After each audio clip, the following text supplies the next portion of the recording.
राउर बेटा धनुषा के तुले बानी बारात लेके आई अब बहू लेके ऐसा सुनिए ना लैला मजनू के कथा रघुल मजनू बन के घूमी मुंह में लालका फेंक देव लैलावा भेटा जाए लोग प्यार खाती बौड़ाइल बा। हाँ यही एगो लड़का से कसिया यार ए लड़की के आई लव यू कब बोलल जाला तो कहते यार सुन ले आई लव जब तोरा बोले के होई नु तो देखिए जब लड़किया मंदिर में ढुकल हुई तब बोली है काहे को ओकरा चप्पल गोड़ में ना रहेला बहरी निकल जाए तो नंबरवा उखाड़ दी 7 नंबर हो। अब राजा जनक जी पाती भेजले बनी अयोध्यापति नरेश के लगे राजा के पाती मिलल बा पाती पढ़ के राजा हंसत रहे आंख से लूर गिरता छाती से लगने बने रानी कौशल्या बोली स्वामी बेस कम करो बेस कौशल्या एगो बात चलू हो तहार बेटा राम जनकपुर में जाके धनुष के तुड़े बने राजा जनक के बेटी से शादी हो गई। रानी सुना सुना रानिया अरे घुसुकिया बनियारा अरे सुना खबरिया अरे जुड़ा जाई जियारा कि आइल बा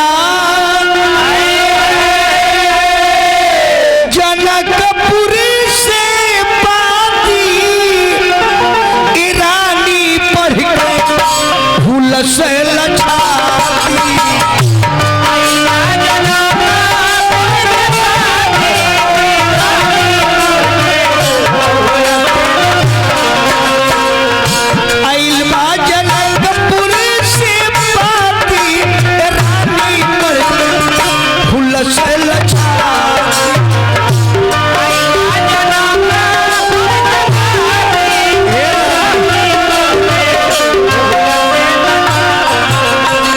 बबुआ श्री राम तुरले धनुषा पुरनवा मिथिला में राजा लोगे तुरले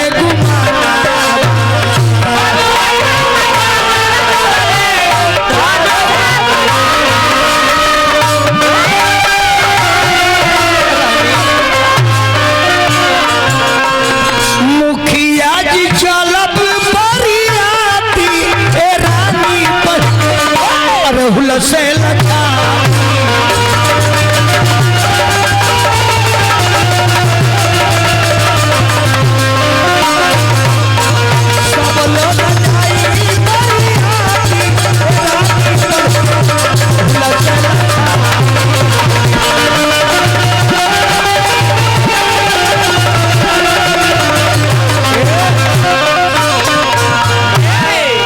मानी श्री कमेश्वर राय जी 251 पैदल बनी राय जी के प्रणाम बा। चलिए भैया की तरफ से हमरो के 100 रुपया हमारा नैना जी के भी 100 रुपया नैना परदेसी कोर से हमरो से हार्दिक अभिनंदन बा। अब राजा जब पाती पढ़ल तई लखन जगह की को तारीख के बारात ले जगह कावना दिन के राजा के लिए बेटा भरत शत्रुघ्न बारात की सजावट करो अभी ना लगले के बड़ा चल देता दुल्हा नहीं खो दुल्हा तो ससुरारिये में बने। पृथ्वीराज जी हमरा के कान पे दलमनी भैया के प्रणाम करता।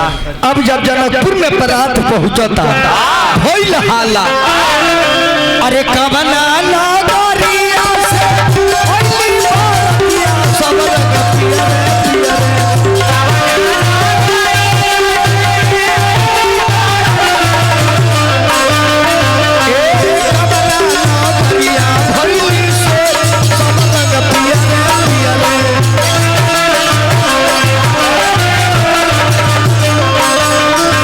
अवधारा गोरिया से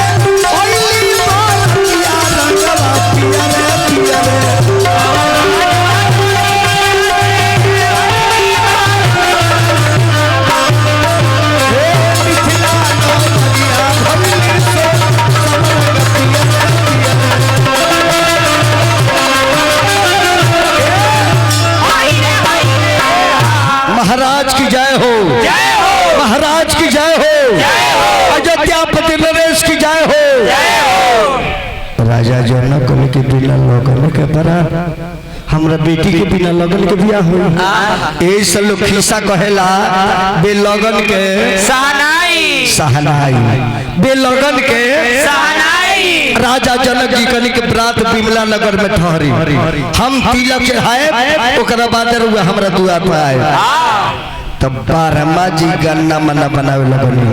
तो देखी का गन्ना मना भगवान के बनल, ये दुनिया में केहू के वैसा ना बनल जो राम जी के बनल। जितने अक्षर के अयोध्या के पार्टी उतने अक्षर के जनकपुर के पार्टी।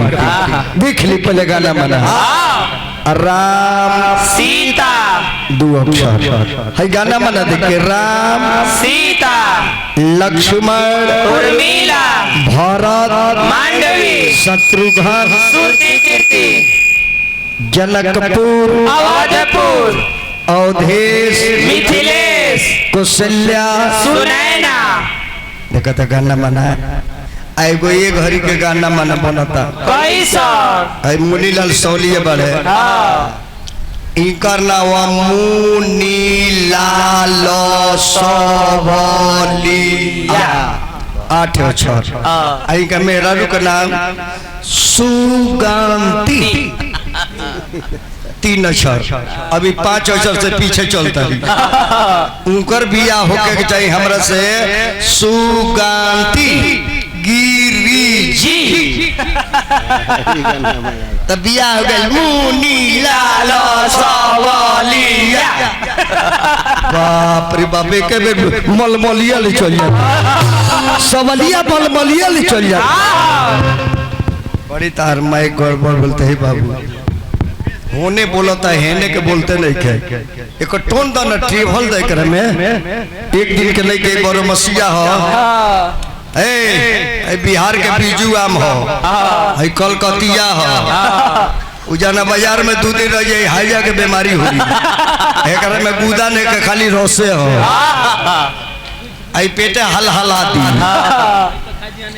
हमार नचनिया जैसे भी एक का हो सिन्होरियवा आम हो और भदायवा हो ढबुसवा ढबुसवा बढ़िया कलाकार हो है ना होई ना हो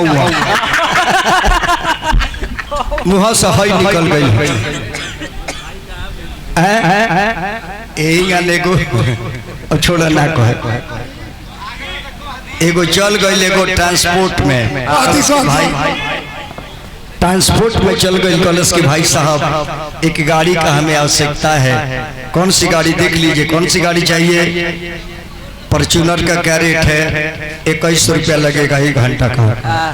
स्कॉर्पियो 1500 रुपये, बोलोरो 1000 रुपये, आई नैनो ये तो 50 रुपये में चल जाएगी। भाई साहब नैनो इतना रेट क्यों कम है तो कारण है इसका इंजन पीछे है इसलिए इसका दाम कोई नहीं है। 50 रुपया जाए तो ठीक है। बकुला बाबा खाते ठीक बा वो बोला बेटा अब ये राजा जनक की तिलक लेके आई बारी। आप लोग तिलकरू हैं यस सबको आ गए हैं। मुखिया जी लोग को पानी पिलाया जाए। हाँ जी ये सब जनकपुर से तिलक लेकर के आए हैं। यस यस बर्तन उर्तन आया है, फल ओल आया है, मिठाई उठाई सब आया है, दुल्हा का कपड़ा वो आया है, वो आया है। हाँ ये हिंदी कहाँ मिला है रे? वही पे जहाँ तू कहेला। हाँ ठीक कहता रहा वो आया है। एने बाबू एने एने एने आई आई एने ये एकदम परफेक्ट बा। कपड़ा है दूल्हा का आया है, धोती पहनाओ दूल्हे को धोती पहनाओ। लीजिए अक्षत मारिए पहले। दा ओ मंगलम भगवान विष्णु मंगलम गरुड़ ध्वज मंगलम पुंडरीकाक्ष मंगलाय तनु हरि। आई धोती पहनाओ आई पैंट खोल दी